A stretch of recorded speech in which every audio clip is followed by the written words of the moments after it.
can get grocery shopping with a gun. You just love it. All right, y'all, welcome back to Cherezian Racing. This is gonna be part 2 on the IMCA stock car build.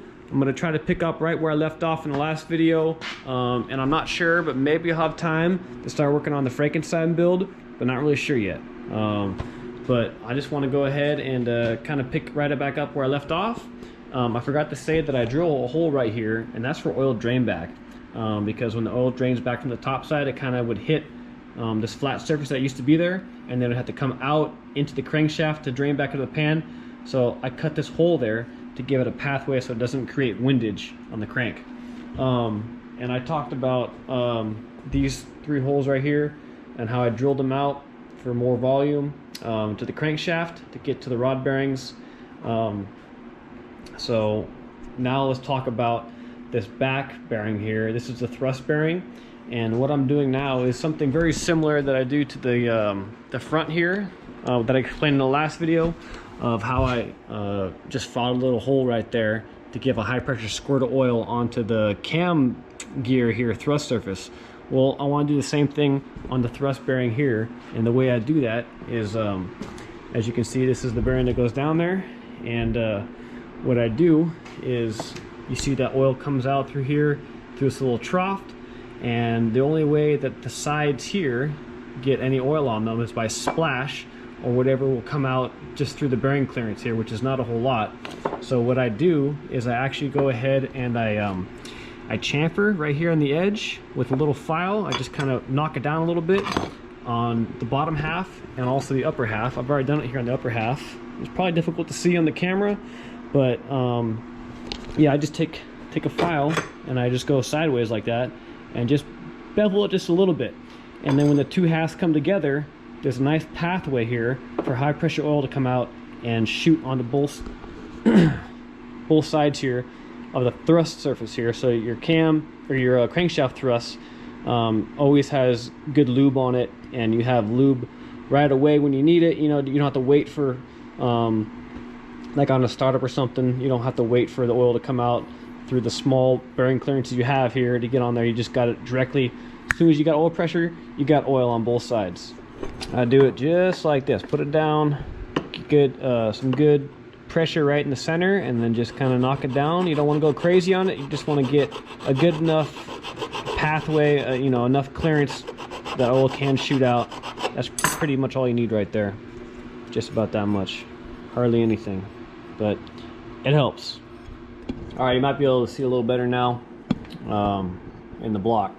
That's what it looks like. Another thing I do when I'm racing on a GM factory crankshaft is I go ahead and I chamfer these holes and open these guys up a little bit. So you just get a little more oiling through the crankshaft, and it picks up oil in the bearing quicker. Normally they're pretty small holes, so I just go ahead and I take a countersink and open that up a little bit. And then I go ahead and I do the polishing after that, obviously, so the burrs will get knocked down, and then clean this bad boy up really good, blow through all the oil passages, maybe stick a brush down there before you do the final assembly on it. All right, so as you guys can see, got the crankshaft back in it. I did set the crank end play. I like to set that right around 4 or 5 thousandths, but anybody who's built one of these knows how to set the crank end play, so I'm not gonna talk about that. I did install my my valley breathers here, which will not prevent any oil from going down and draining on the cam and the crank and all that, but it will let it breathe, because I don't want all the crankcase pressure down here to make its way up to the breathers are up here in the heads through these holes only, because then that would kind of affect the oil draining back down. So I like the holes and the little vents here. And as you guys can see, I got some redneck stuff going on here. What the hell is this? Well, I can't take credit for this one. I actually stole this one from Steve Dulcich. What I'm trying to do here is I'm trying to check the deck height of the block, and a quick little easy way to do this is you have to have obviously a large enough pair of calipers here to measure it. And this is a 12-inch caliper that I bought just for this reason, but I like checking it. It's pretty easy to do, and it will kind of tell you if a block has been decked before or whatnot. But this is what happens here. You got to put the crankshaft in the block, then you have this breaker bar that has been, you know, secured down very, very, very securely by a couple of these open-end wrenches and some bolts. But got this long breaker bar, and what you're going to do is take a couple measurements. You're going to take the measurement obviously from the breaker bar down to your crankshaft, and then you got to go ahead and write that number down. I didn't have this thing on because I already did all the measurements, but that distance is 10.251, but that is not the deck height. The deck height is from the center of the crankshaft here, basically, you know, center line of this guy, to the deck surface, which is the bottom of this. So in order to find that, we got to take this measurement right here, and we're going to subtract that obviously from the main number, because we're measuring off the bottom side of it, but it's just easier to measure it with it on, you know, on the top side rather than the bottom side. So you take that measurement and you take that measurement right there. Look who it is. Hi. What you got? Breakfast sandwiches. Oh, very nice. Looks like a bunch of biscuits. Yeah. No, it's egg McMuffins, I guess. Egg and muffin woman. I made some biscuit hot pockets. Ooh, sounds good. Yeah. All right, back to car stuff. So the breaker bar came out to 0.620, and then the crankshaft came out to 1.241. And so we're going to subtract the breaker bar completely, like I talked about, and then we're going to take that measurement of the crankshaft and we're going to cut that in half, because we're looking for the center line of it. So cut that crankshaft in half. It's 0.625 or 0.6205. And you add the breaker bar number to the half the crankshaft number, that comes out to 1.2405. Now you're going to subtract that number from your first number, 10.251, and I got a 9.0105 deck height. Well, it's not precise, but that's definitely a ballpark number. And I know for a fact this block had never been decked before, and when I put the pistons in it, it was around 35 thousandths in the hole. So I knew with my piston height that it was roughly a 9.025 deck height. Well, I told my machinist to take out 15 thousandths off the block. He did that obviously, because now I'm right on the money. 9.010, 9.010, pretty much. So just figured I'd share with you guys a quick and easy way to check this if you have those tools. All right, the 10,000 foot flyover continues here. I already checked the main bearing clearance with plastic gauge. That's pretty much self-explanatory. Obviously I had the main studs in and torqued them all down. Check the plastic gauge, easy, right? The rods are a little bit different. So with the rods, when you're using plastic gauge, as you can see right there, you can see I have feeler gauges here shoved in there. So basically I checked the side clearance between the two rods, and I was right around between 20 and 25 thousand. So I got like a 24,000 feeler gauge shoved in on the side here, and then a 24,000 or 23,000 shoved in right there, and it's tight. And what I did basically is I already had the rod assembly torqued in place, and then you know, I made sure that the bottom here, the bottom, which is the bottom side of the rod, is pushed up as far as we can go, and then I shoved the feeler gauges in. So now what I'll do is I'll go ahead and put the cap on. Obviously the bearings are in there, and I'll torque it down. And basically what this does is sometimes when you go ahead and torque these guys down with the plastic gauge and you don't have the feeler gauges in there, it will kind of twist the cap, and that will skew your plastic gauge reading. It'll be kind of skinnier in the middle and fatter on the end.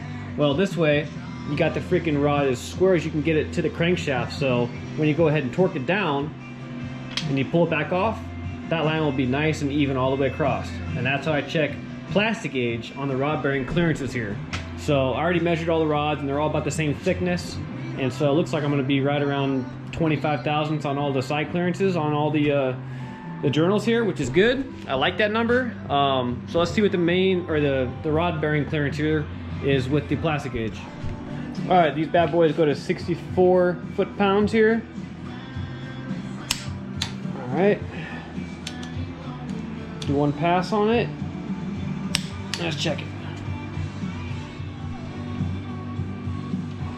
A little bit difficult to pull it off here because normally I hammer out the bolts. That ain't gonna happen this time, so you gotta really just squeeze it real good and give it a good rock. This might take me 2 hands here. All right. Just grab the 2 bolts together and squeeze it. And look at that plastic gauge. Well, There it is. Nice and even all the way across. Let's see what that comes out at. Well, looks like we're right at 2/1000ths. Yeah, maybe just a pinch smaller than 2/1000, so in between 2 and 3, but much closer to the 2 side, obviously. And that's exactly what I'm looking for. This is a 2.100,000ths rod bearing or rod journal here. So I normally try to shoot for 1/1000ths per inch. So I was shooting for basically about 2.1 thousandths, and that's pretty much right where it's coming out at. And the mains, I believe, are like 2.5, so that's really right on the money.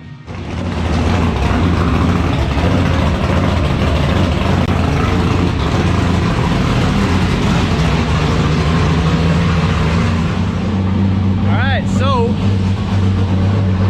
this is gonna be the last time the Dirty Max 357 is in the super truck running.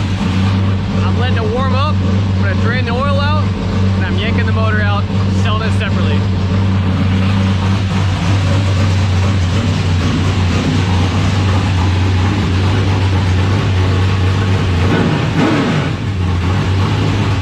Alright guys, so that was it.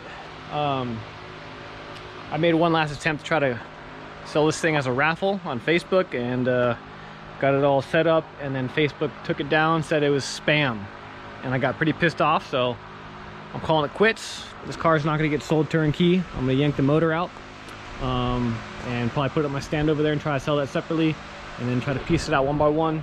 It's going to take me a little bit longer than obviously selling it as a whole package, but it's what I got to do. So hopefully a sprint car guy will buy the motor, because it's a 357 cubic inch motor, and that's kind of like they can't go over 360 cubic inches, so it's gonna fit the rules. I mean, pretty much everything in the motor is, you know, with those guys to run, so hopefully one of those guys will buy it, because there's not a lot of demand for pro stock motors right now, because there's just not a lot of pro stocks on the West Coast. So that's the story. I'm sticking to it. Obviously I'm taking a little break on the motors to rip that motor off. Just got a lot of stuff going on, and gotta kind of like knock it out as it comes. So this is next on the list, so let's go drain the oil out of this thing and rip it out. All right, just like that, she's out. The old Dirty Max 355, 357 actually. And got a couple more chickens here. Mr. Chicken somewhere else, but got 2 new ones. That's Sevi and that's Mayra. But yeah, anyways, got her out last night, and gonna go ahead and put her in a stand real quick, and just give her a little bit of a clean up. Kind of dirty. All right, so I got her cleaned up a little bit, pulled the pan off, and I just pulled the rod caps and main caps, and bearings still look perfect. Crankshaft is still shiny as new. So I'm gonna slap it back together and reseal the oil pan. I had a little bit of leak on the rear main seal, so I think I fixed that problem. Looked like it wasn't clocked right in the block, so I caulked it, and we'll see what happens. Here. One of the benefits of living in California is literally down the street, this little freaking setup with tent and lights. They got tacos.